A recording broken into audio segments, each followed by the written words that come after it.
Recently, more and more studies have been coming out about the benefits of vitamin D. But there are also studies indicating that massive doses of supplemental vitamin D may actually be deleterious. So we create vitamin D inside of our skin when we're exposed to sun. And our body can regulate the amount of vitamin D that's actually synthesized, unlike what we can do when we simply just ingest it via supplements, so we do not end up having any sort of vitamin D toxicity. Luckily, this means we won't get vitamin D toxicity from spending too long in the sun. However, some of these regulatory functions can actually make it so that we have lower levels of vitamin D if we spend too long in the sun. What I mean by this is that in the skin, cholesterol is converted into pre-vitamin D. The conversion of cholesterol to pre-vitamin D3 requires sunlight. And then pre-vitamin D3 is actually turned into D3 through a heat-dependent reaction that actually does not involve any sort of sunlight. And then vitamin D3 is eventually turned into its active form after it passes through both the liver and then the kidneys. And it's the active form released by the kidneys that's actually going to have the physiological functions that we're looking for. And these include aiding in immune health, cognitive function, and the repair of both muscle and bone. But interestingly, this pre-vitamin D3 is actually sunlight sensitive.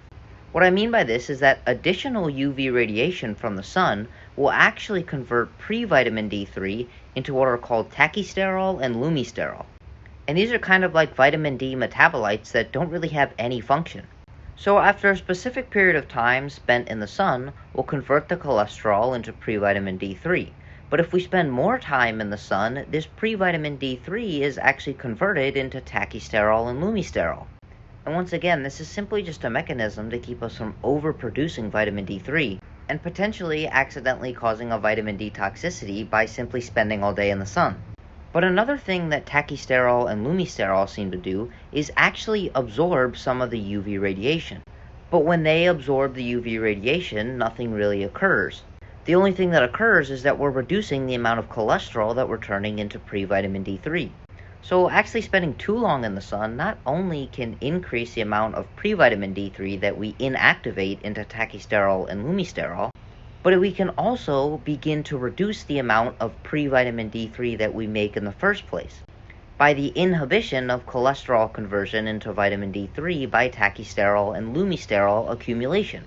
So all of this is to say that we want to prevent the formation of these two molecules.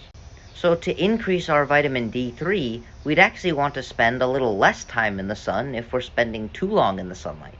Instead of increasing the duration you're in the sun, try to increase the frequency, such as trying to be outside 20 minutes every hour or every few hours.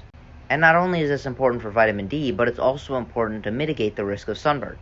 So the next time you're looking to get tan and increase your vitamin D, instead of trying to get all of it done in one day, try and space it out throughout the week.